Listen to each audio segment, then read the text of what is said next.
Hello everyone, and welcome to our panel discussion on school business professionals' professional development.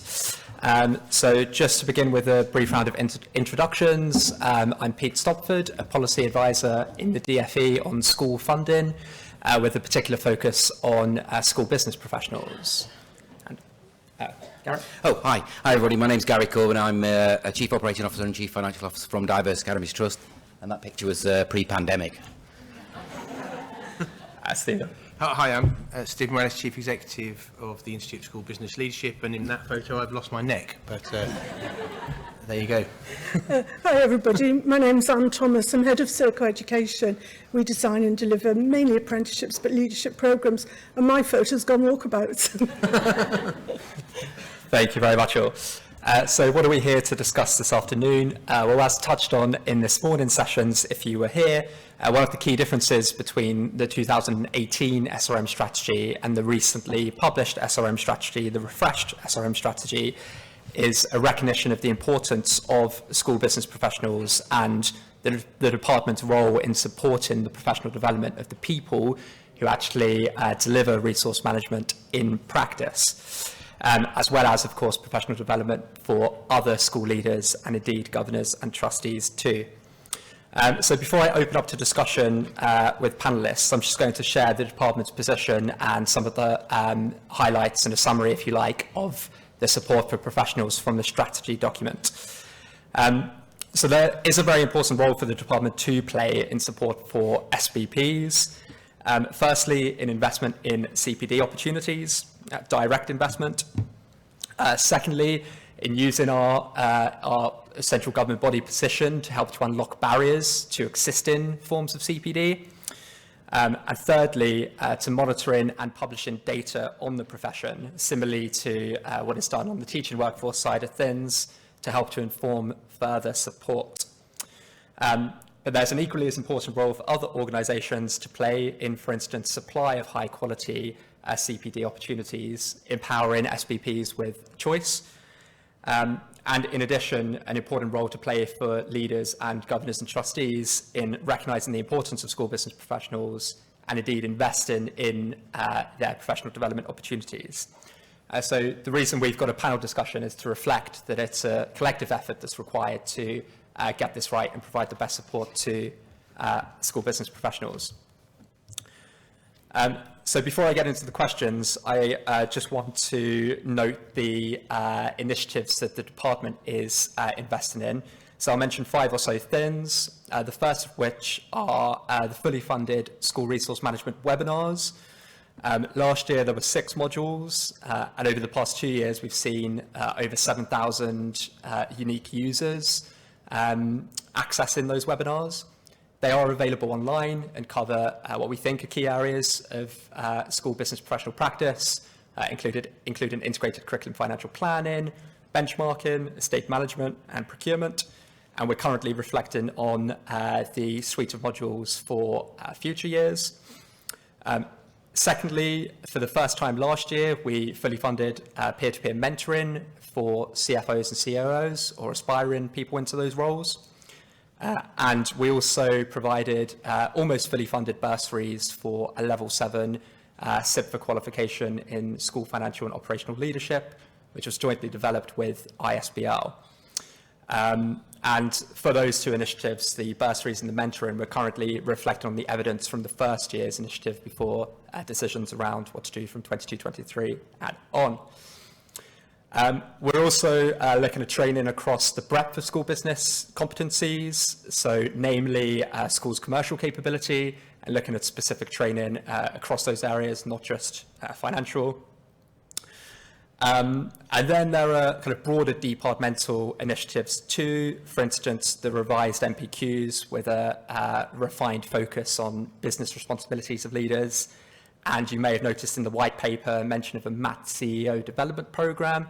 And while I recognise both of those 2 things for maybe like exec heads, not necessarily school business professionals at this stage, we like to think they will have an influence on the recognition of importance of SBPs. And we're interested in further consideration of where those programs go in future to support school business practices. And lastly, we also made a commitment in the strategy to collect evidence on the barriers to existing CPD opportunities. So there isn't great evidence on this at present, and in my time in this policy role, I've heard mentions of things anecdotally, difficulties in accessing the apprenticeship levy being one, and then of course barriers concerning time and funding. So we actually want to move on from like hearing the anecdote in this space and collecting rigorous evidence so that we can show that to ministers and say these are some of the barriers that we could help to unlock so SBPs can access professional development. So that's a role for the department, and I'd be very happy to hear people's thoughts on these things, and indeed we'll invite the panelists' thoughts on this towards the end of the discussion. And I'm just going to start by posing some questions to yourselves. I think the first is that it's a really important thing for me that when we say professional development, there's quite clearly a follow-up question of developing in what areas, which is obviously impacted by the broader policy area and broader trends affecting education. So I thought this would be a good question to start with yourself, Stephen, and what you and the Institute School Business Leadership expect the impact of the broad policy position and or other trends to be on school business professionals, and where perhaps they should be prioritising professional development. Yeah, thanks, Pete. And I think what I was saying first thing this morning was I really welcome the investment in this area of activity, which is absolutely central to the school business professional's role. I welcome the commitment to CPD, but not only CPD for school business professionals, but also making sure that governors, trustees, head teachers, CEOs understand this area of work, because in the end, if they don't understand the space, it's very difficult to create aspiration, to recruit to the right role, to performance manage, and so forth. So all of those things I think are very, very positive. From an institute point of view, what are we doing? What problem are we trying to fix, and what are our reference points? And I think there is some evidence, there's some research that we can point to that's very helpful. The ISBL workforce survey in 2019, I think, was quite telling in terms of where people were and probably still are in terms of their professional development journey, and the fact that actually quite a small percentage of the overall SBP population have a level 6 qualification and above. We've still got quite a way to go in terms of professional parity with our education colleagues.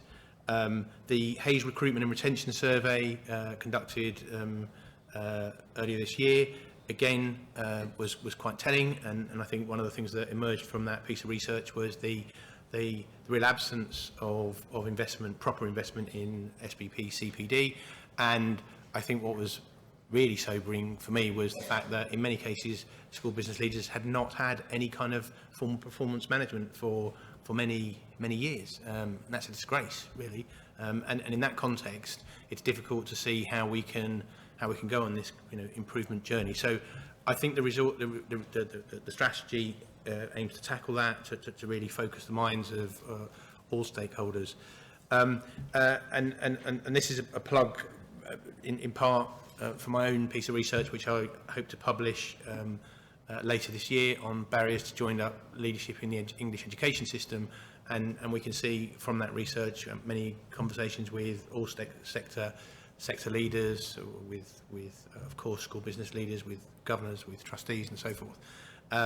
That there is still a disconnect between the focus and the emphasis we put on professional development of our pedagogical leaders vis-a-vis school business leaders, and clearly the Institute wants to work with the department and other stakeholders to address that. I think alongside a refresh of our professional standards, which we've started, and we think is really important. 3 years on, things have changed, and we want to make sure that there's a really sharp and very tight focus on each of the areas of the standards, so that they absolutely respond to the needs of the sector. And so a combination of professional standards that fit for purpose, and a really crystal clear understanding of the professional development needs of our community The combination of those two things, I think, can set us on a pathway to improvement. So I think there's quite a bit of work to be done. I think there needs to be investment to support this initiative. I think there are things that trusts can do, and I'm sure Gary will talk a bit about this in terms of succession and internal professional development routes. And just one final thing, I think there is a distinction, and this is really important. So there's certainly stuff that trusts can do to develop their staff internally, but that's very different from accredited programs, and they are both important, but they are both very different. And I don't think we shouldn't rely on bite-sized training or internal CPD as a proxy for accredited programs. So for me, it's both. So I'll leave it there. I'm in danger of carrying on for the next hour.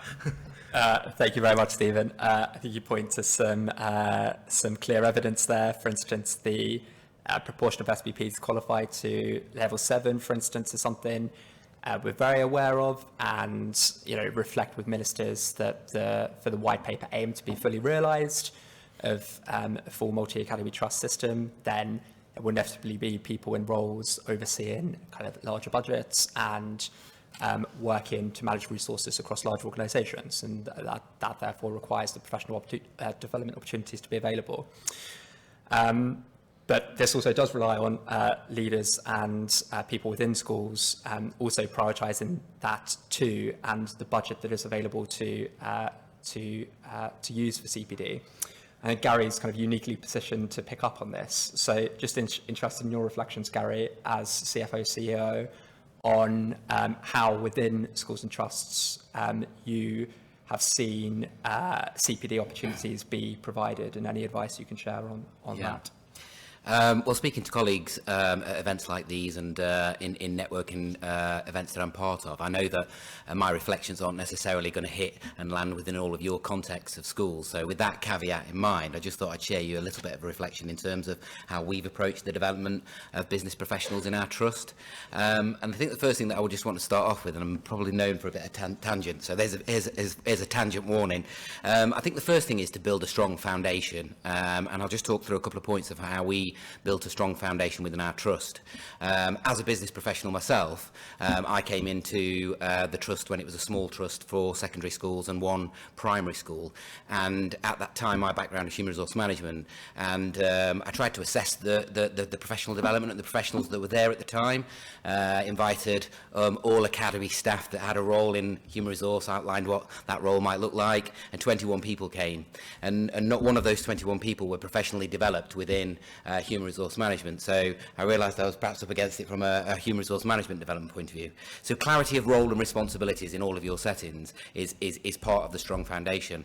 Also, the development of leadership and management, and this might be an obvious point, but leaders and managers need to be developed to support professional development.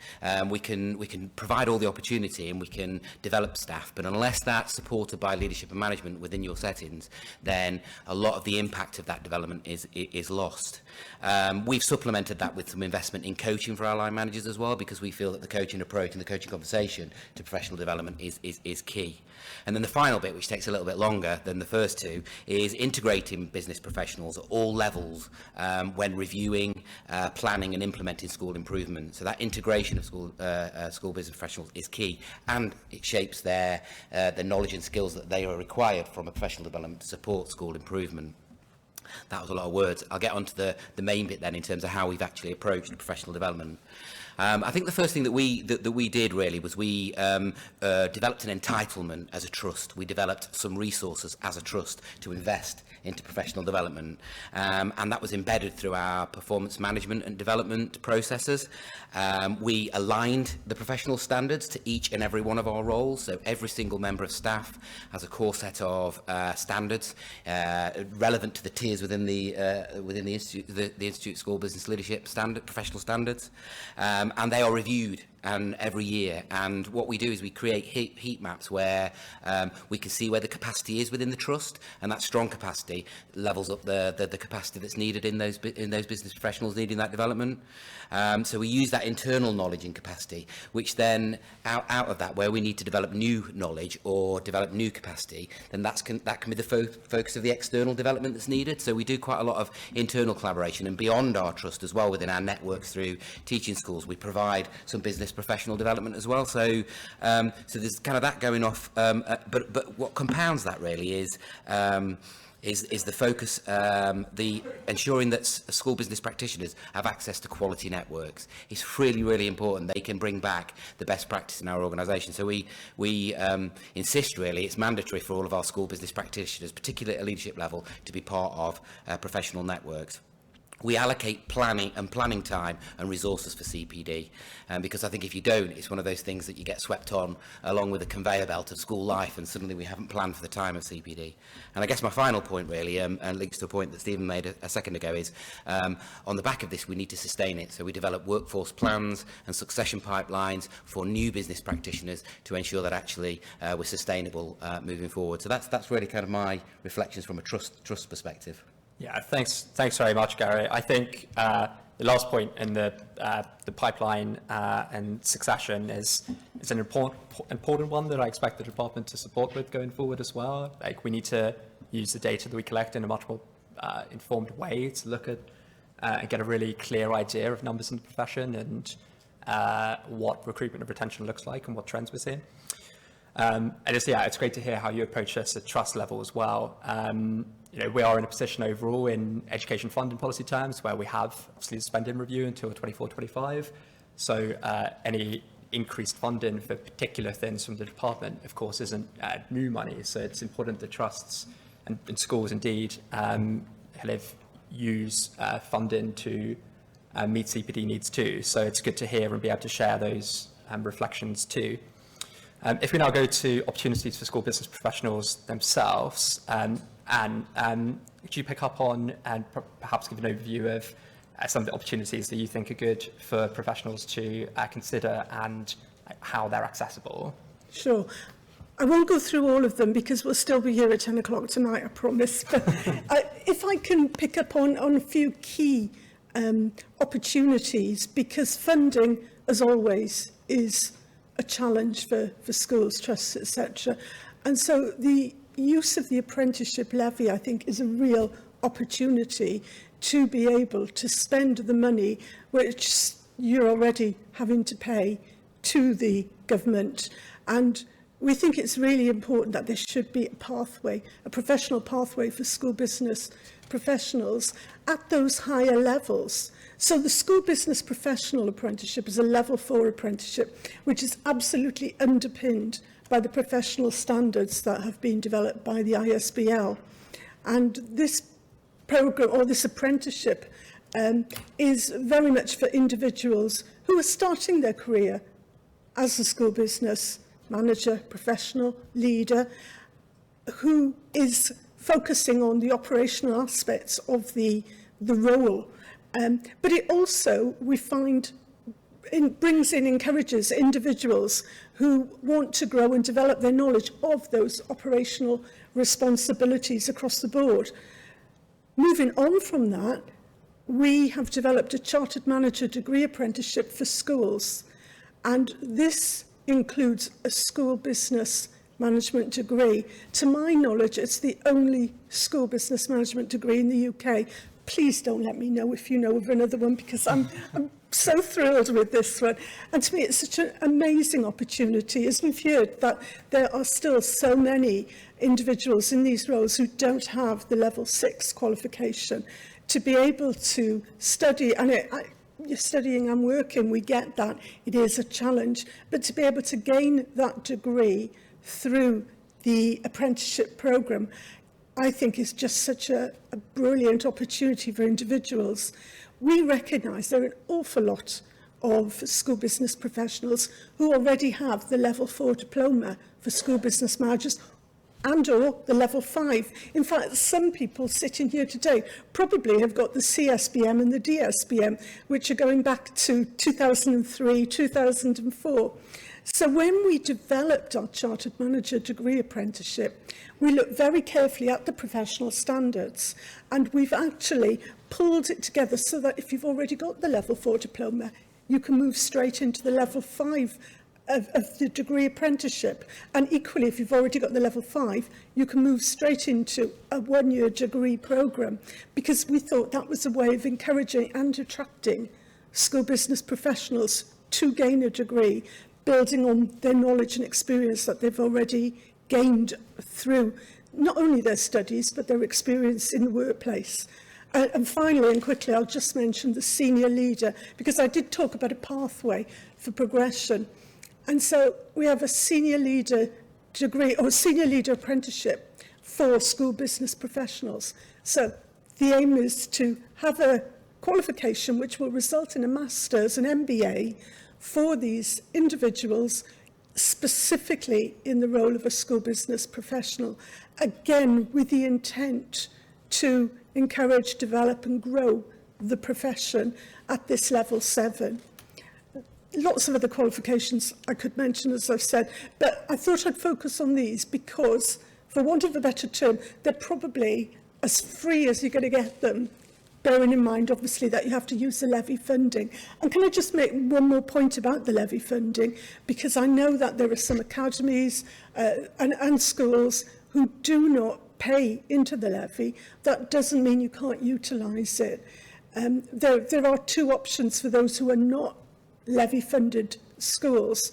One is to actually pay 5% of the cost of the apprenticeship, and the government pays the rest, so it's contributing towards it. But the second option is to actually use the funding from another organisation who has not used all of their funding. They're either willing to use it for a member of your staff in your school trust, or there is a generic fund that sits centrally which can be utilised, because I do know that there are some schools who still cannot access the funding through any other route, but this is an opportunity. Sorry, I've gone on a lot about apprenticeships, I didn't mean to, but it is something I think is a wonderful opportunity. Thank you, Anne. Absolutely. And while I listed the ways in which the department supports, we do an overall policy position here is for the opportunities to also be embedded in this in the sector and accessible to all. We have just over 10 minutes left, and I'd like to open up to some questions and or feedback from the audience too. But before I do, are there any final thoughts from panelists on reflections on like the department's role here, and or questions based on your reading of the professionals chapter in the strategy? I mean, I think one of the things that, and Gary articulated it very, very well, is that you have to create the space for this to happen.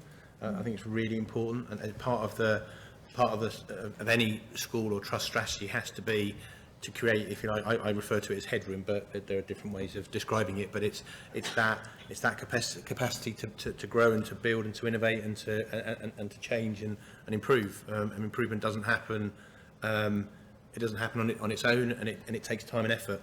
So, I mean, I was talking earlier about the need for government to help schools create that headroom and that space.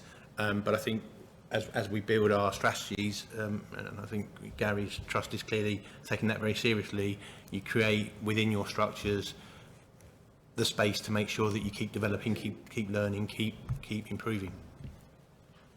Thanks, Stephen. No. Okay, in which case we have the final 10 minutes to take any questions or reflections or feedback, indeed, from the audience. Let's start here.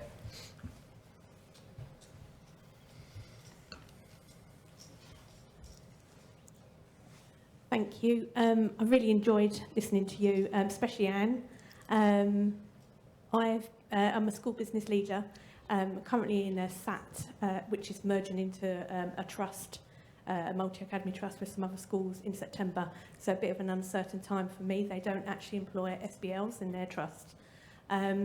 I've been doing this job, started off very low down for 22 years, so I've seen a lot of change.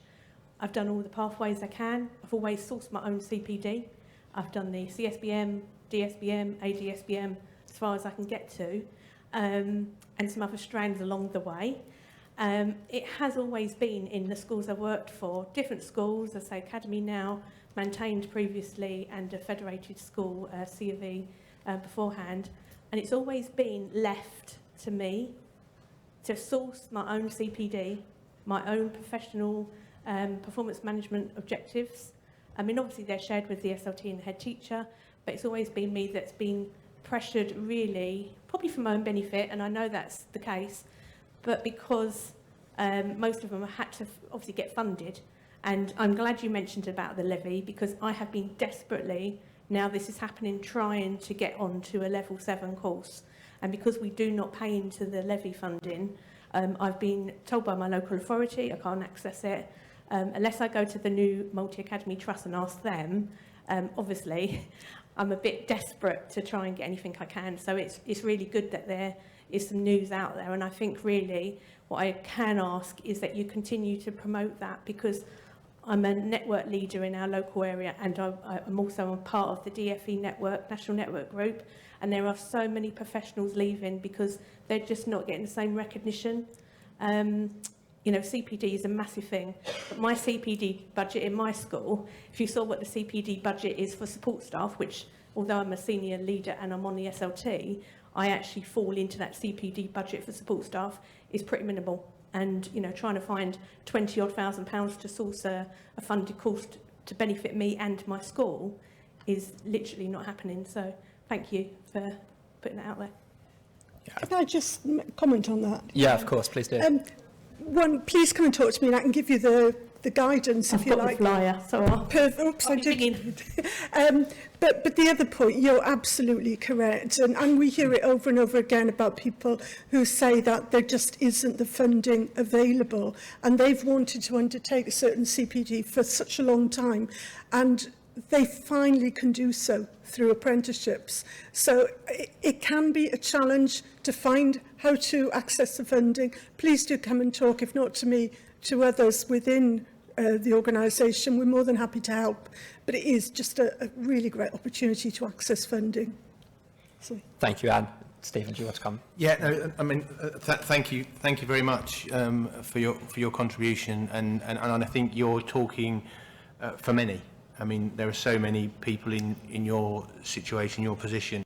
There are a couple of things that you said that worry me tremendously. So the idea that the new trust you're going to merge with doesn't have SBPs. That's true. So they've got a central team of 5. Yeah. They've got a CFO, Yeah. a finance officer, but in the other 5 schools that they've got in the trust, there's no SBLs. Yeah. So two things there. One is around language. So and I think it's important that when we talk about school business professionals or school business leaders that we don't exclude, so the people that you're talking about in the central team, for me, they all fall under the school business professional umbrella. The fact that they haven't chosen to have a local presence, I think, is a mistake. I know there's a recalibration, but I think there's strong evidence to suggest that schools need local support. In terms of your particular position, I would like to pledge support to you personally, and if I can work with you and to find you a programme that sets you on your way. You've clearly done brilliant things in the sector, and if that trust decides that you're not the right person for a senior role, then there'll be many trusts pulling your arm off. So let's work together to try and address that. But beyond that, there's obviously a broader consideration for other colleagues that are like you, reflecting on what next for them. I think there's a really big piece around professional confidence and the ability to make a claim for those roles. And in some cases, I know there are some really brilliant practitioners, highly qualified, that are getting overlooked.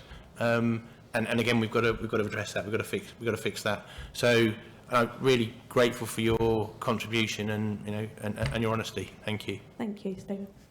Yeah, thank you very much, and to our panelists. And just from a departmental point of view as well, we, of course, value school business professionals and the role they play, and the acknowledgement, like the public acknowledgement of that in the SRM strategy, is the first step in making that clear and helping to maybe redress that kind of culture shift around the roles, and promote the opportunities and ultimately fundamental importance of investing in school business professional capability.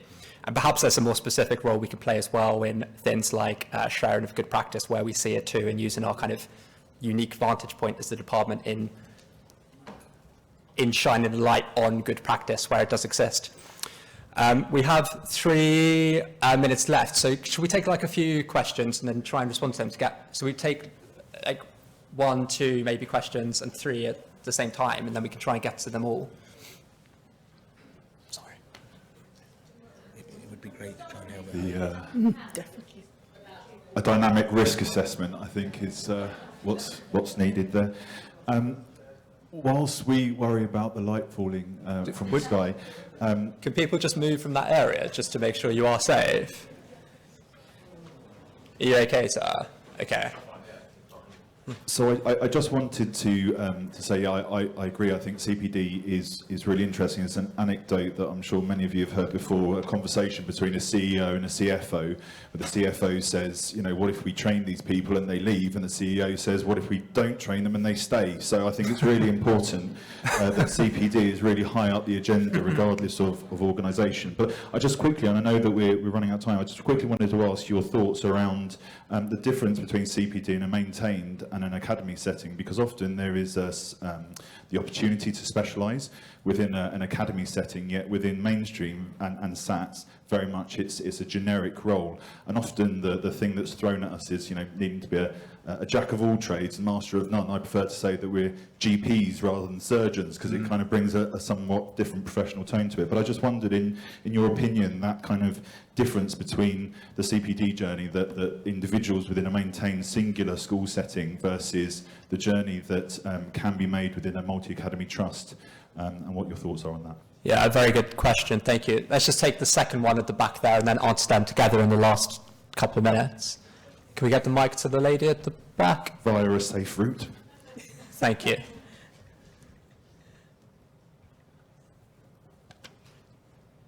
It was just to ask Anne, you know, you said about the route for level 6. Is that the same for level 7?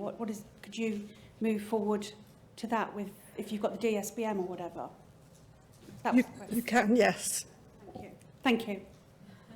Super. In that case, let's take this one as well, and then we'll group those 2. Hi, great session, everybody. Thanks for the information, particularly Anne, been very good. Just from my point of view, about 6 years ago, I was in a maintained setting, and I wanted to progress to larger role in a multi-academy trust. So 4 years ago, I did the level 7 SBP qualification. And within that, there was a cert FRA, and we were told that in the Academy Financial Handbook at the time, it was a suitable qualification for a CFO role. However, that landscape seems to have changed, and now the requirement for a CFO role is accountancy qualifications. And I'm just wondering what your thoughts are on that. So I'm a CEO, I've got overall responsibility for finance as well, but I'm not an accountant, and I'm just a little bit mystified as to why that would change. Yeah, thank you very much. I'll answer briefly and then see if the panelists want to add anything in our final minute. So on that point, the Academy's Trust Handbook is a suggestion to consider it for trusts with 3,000 or more pupils. And there's no kind of policy plans at present for that to change. One of the things we do want to do is reflect on like what the role of school business professionals looks like in, for instance, education systems internationally, and look at if that kind of expectation aligns to what happens elsewhere. But for now, there are no plans for that to change, so it remains as is. Because I recognises that, you know, the role of the CFO, while it's one role, it can look different across different size trusts and in different situations. So you don't want to undermine anybody's professional qualification if it's not an accountancy one. And the first question, yeah, it's a really interesting one, and I think the profession is going through an evolution, and you see from the ISBL workforce data and indeed our own surveys from 2019 and 2021 that the role is looking different across maintained sector and academies. I think panellists might be better placed to speak to the professional development journey. But I think from a departmental point of view, we just need to reflect on the fact that we are still in a mixed economy and will be for many years. So the opportunities need to be inclusive of both groups of school business professionals, those who oversee lots of business responsibilities, those who specialise. But is there any more to say on the professional development journey point? I guess I've not been part of a maintained environment, but obviously we've converted academies in, and we retain a balance of both. So yes, there are economies of scale in terms of some of those specialist roles around HR and finance, IT estates, etc. But actually we retain the business manager, business leadership, because it's a pivotal link between school improvement planning and some of those sectors. So we retain a balance of both. So the professional development, to answer your question, for school business managers in our trust and school business leaders, and if you're looking for a job, then and you're in our area, we definitely would snap you up in that sense, because it's hard to recruit quality business managers and business leaders. So I think we retain both is the quick answer to the gentleman over there. Thanks, Gary. Just very quickly, Pete, on the and then just picking up on what the gentleman said and what Gary's just said. You've probably heard me talk for some years now about flavours of leadership, and those flavours being specialist, generalist, and executive leadership. Now they're interchangeable as well. So what is quite interesting is that this notion of I like the analogy GP versus surgeon, but so the executive roles are not exclusively available to specialists. There are executive generalists as well. So I would argue that a chief operating officer is more of a generalist than a specialist. What I think it is, it's about taking that range of skills, that range of oversight to a strategic level, and being able to apply it very strategically rather than operationally. And that's the big step change, isn't it? From single school generalist, smaller school generalist, to multi-site, multi-million pound environment. But actually, it's just the step from operationally the doing and then the leading and the planning. So, Absolutely. Thank you very much. I should close there. I'll just finish by saying that we will follow up on the event by signposting to the initiatives I previously mentioned, and we always welcome further questions or feedback on what more, if anything, the department can do to support in this space. But a big thank you to the panellists, and thank you to you all for coming to listen and the questions. Thank you.